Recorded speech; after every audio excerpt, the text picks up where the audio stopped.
Seguimos con el tema, les adelantaba, nosotros lo hemos invitado el año pasado en nuestro ciclo acá en 7PM,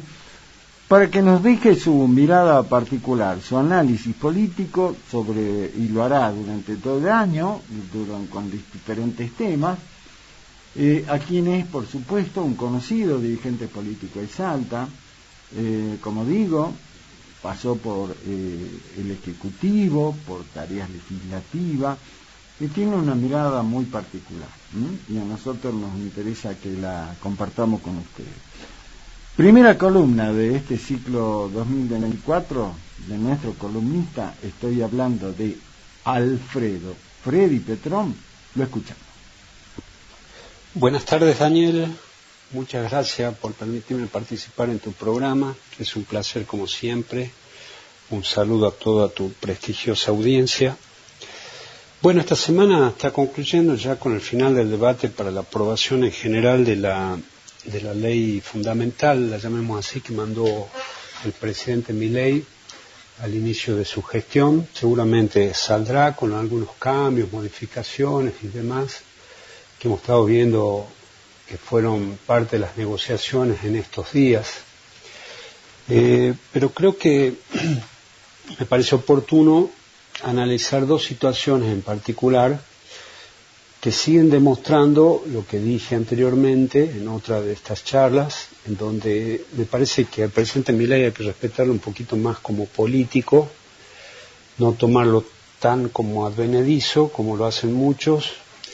porque tuvo movimientos interesantes,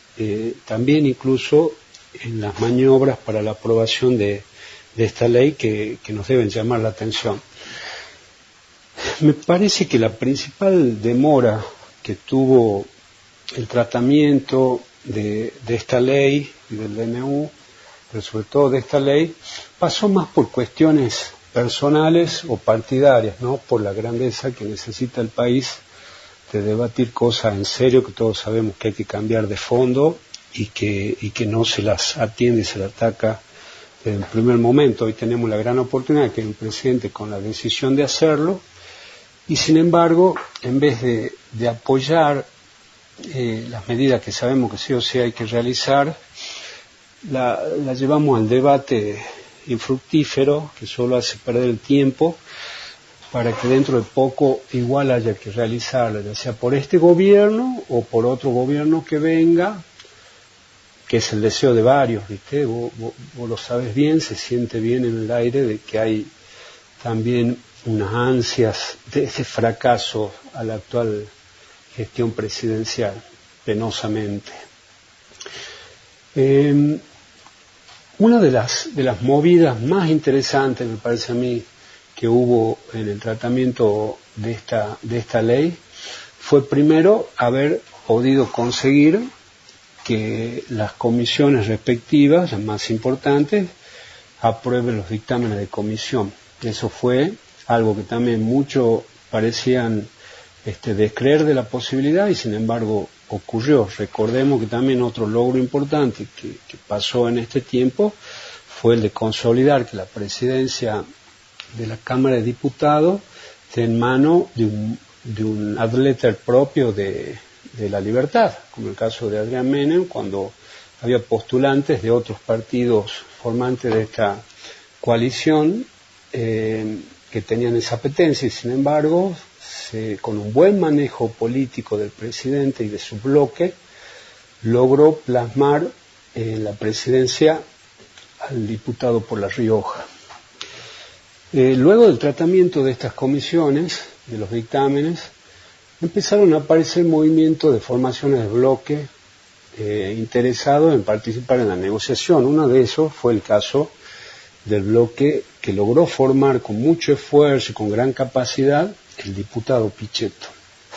Sin embargo, dejó al descubierto en la maniobra y en el manejo comunicacional que tuvo de que evidentemente tiene alguna enemistad con el ministro Caputo y seguramente vendrá o del gobierno que compartieron con Macri o de alguna otra situación, pero que aún persiste y en vez de dejarla de lado o superarla de otra manera, con charlas personales, la trasladó al ámbito de la discusión parlamentaria. Primero, exigiéndole al ministro que sí o sí tiene que estar presente en la discusión, dar su punto de vista y demás, cosa que tiene razón Pichetto, pero me parece que estiró la cuerda demasiado con el solo afán de dejar expuesto al ministro y no llevar una solución de fondo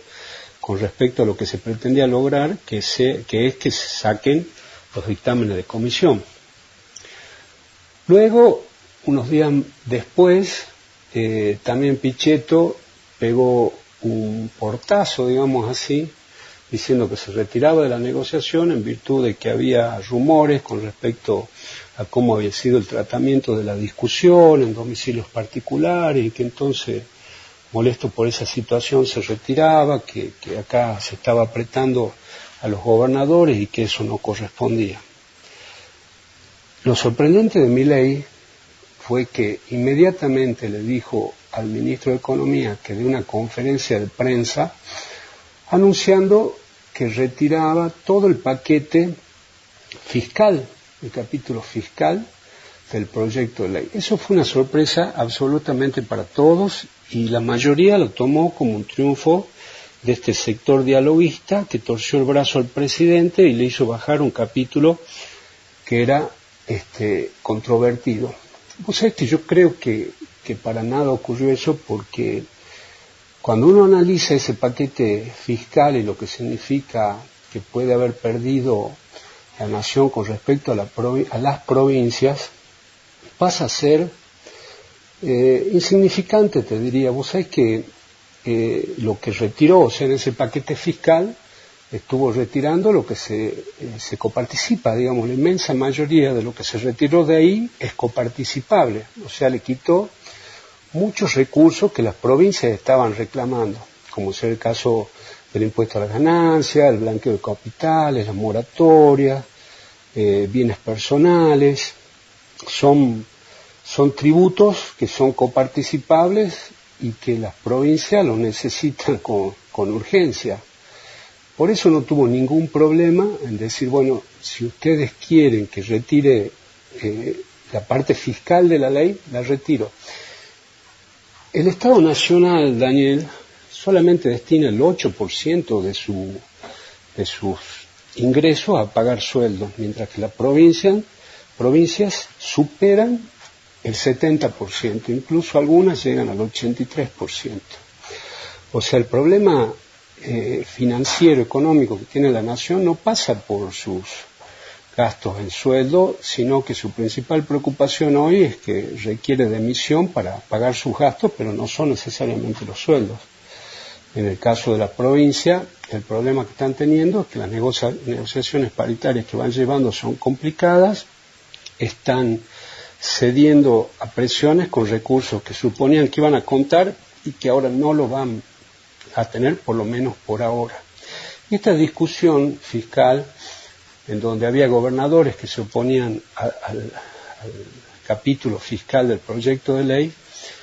pretendía negociar lo que sería el tema de las retenciones. Digamos, principalmente se oponían al incremento de las retenciones, tanto de los granos gruesos, llevarlas del 30 al 33%, es un aumento del 3%, como la incorporación de otras actividades, inclusive de economías regionales, que empiecen a pagar algo de retención, en algunos casos el 15%. En lo económico, en lo particular, en lo empresarial, no es que no tenía razón Milei. Recordemos que él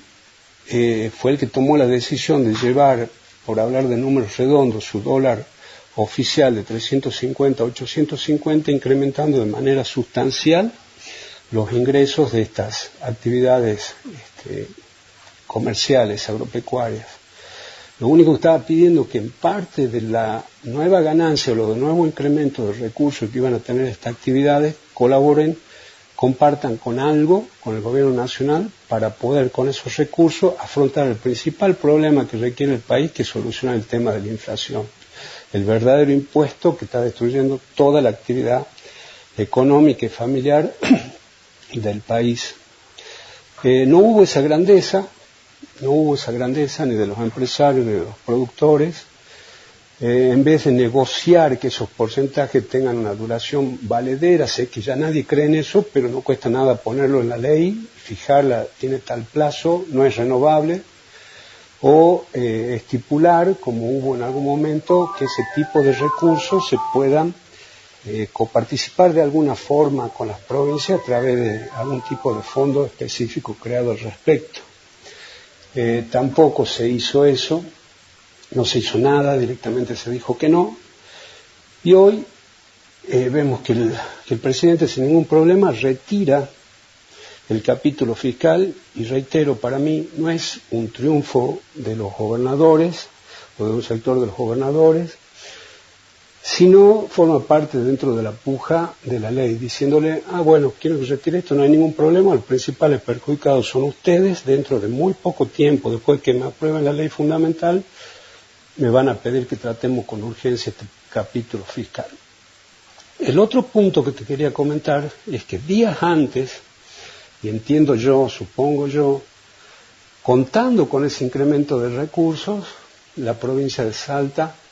decide aprobar un incremento del 82% para los sueldos del Estado. 82% con respecto a diciembre del 2023, es decir, cerró el año 2023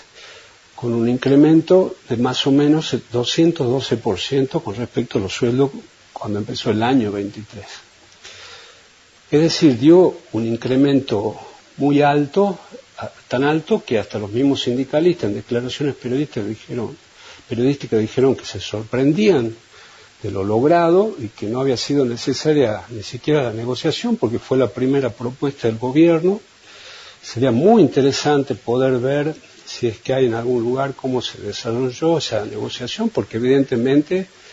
algún desencuentro dentro del gobierno